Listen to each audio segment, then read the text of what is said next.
Hi, this is Rachel Nolan, and this is my module, Continuous Improvement, My Story.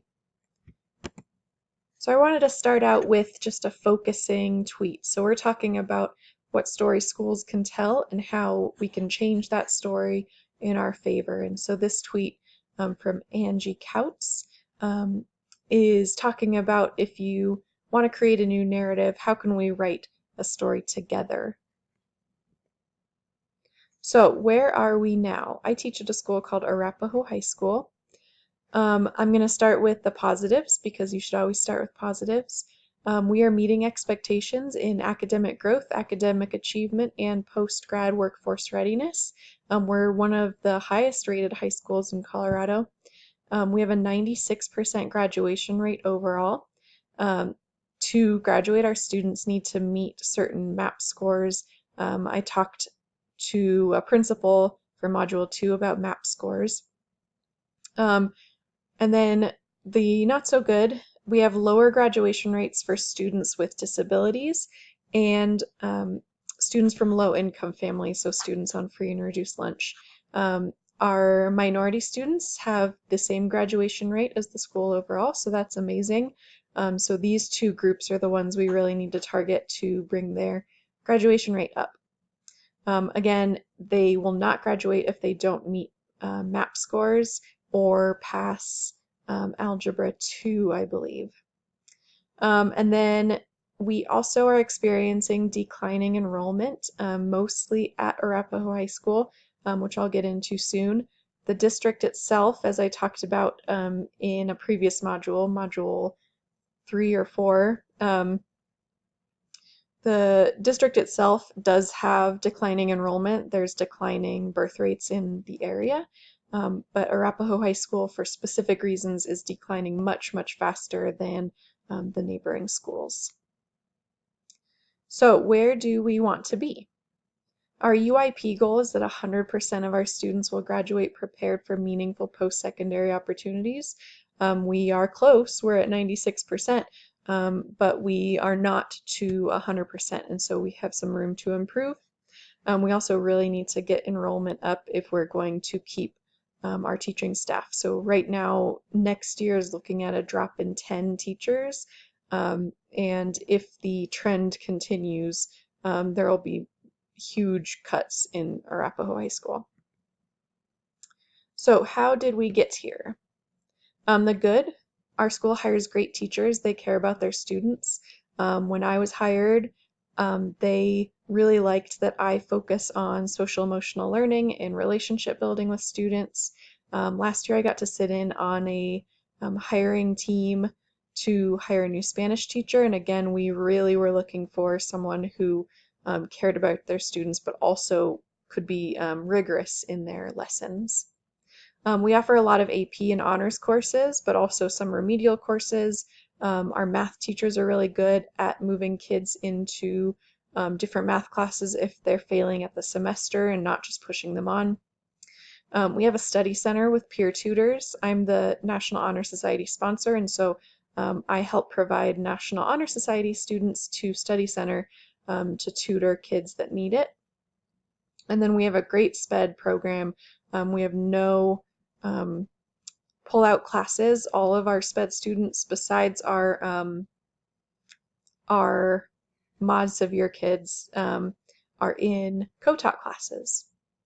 And then our not so good. This is leading into why our enrollment is declining so fast. There have been a few poor hiring choices with teachers. Specifically last year, 2 teachers were arrested for sexual assault on students, which definitely would not make a parent feel safe sending their kids here.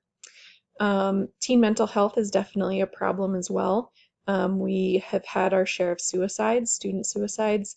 Other schools in the area have as well, but leading into my second point, so 6 or 7 years ago, Arapahoe High School had a shooting where the shooter was a student. He died, and then one other student was killed.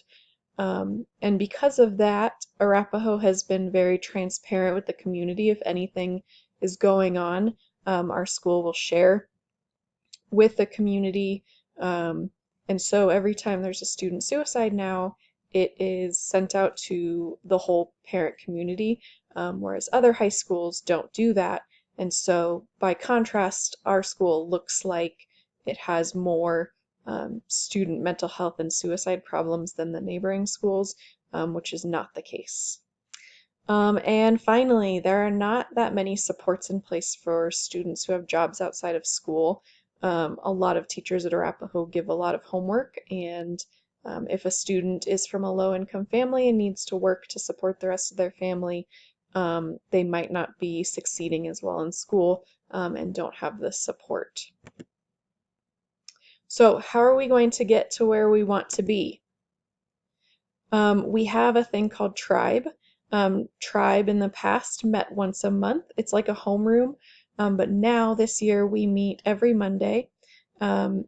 So students are in homeroom every Monday. Usually it's like study hall, so they get time to work on homework or do whatever they need to do. But teachers can also choose to get a sub to cover their homeroom and pull students for targeted interventions. And so if I see that some of my students really didn't get a certain concept, I can request them to come to my homeroom and for an hour do a targeted study session with just a few kids. It's really been amazing and the kids love it so far. We also created a student intervention team, SIT team, this year. It's new, not a new idea, but new to our school. And so we'll discuss students that aren't making the mark, aren't achieving their MAP scores, and we figure out how to help them. We also are doing mental health services. Our school has two full-time psychologists, and they have been working with our school this year to offer like different mental health parent nights and info nights. Before finals, they had a therapy dog on campus and hot chocolate for the kids. So they're really doing good work trying to make sure our kids aren't in crisis all the time. We're doing things with trauma-informed approach. We are doing different professional developments, trying to teach teachers how to teach with a trauma-informed approach.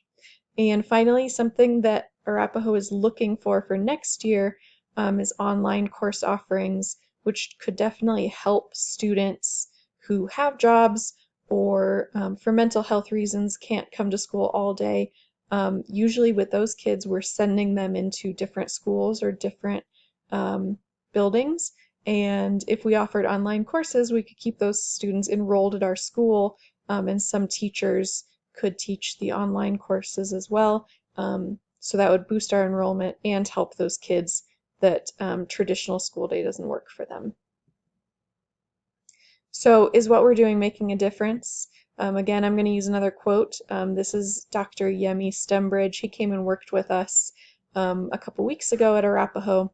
And he said the truth of the matter is if you're trying to give all students the fairest and most meaningful opportunities to learn, it's going to be messy. And if it isn't messy, it's not ambitious enough. And so I put this in here because any improvement plan is not going to work perfectly the first time.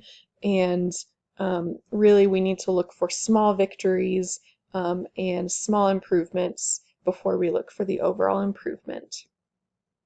But with my goals, graduation rate and enrollment, finding the data that we are successful will be easy.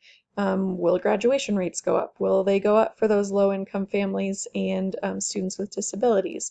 And will our enrollment increase? If we can change our image, our enrollment will increase. If not, we reevaluate our efforts and our plan.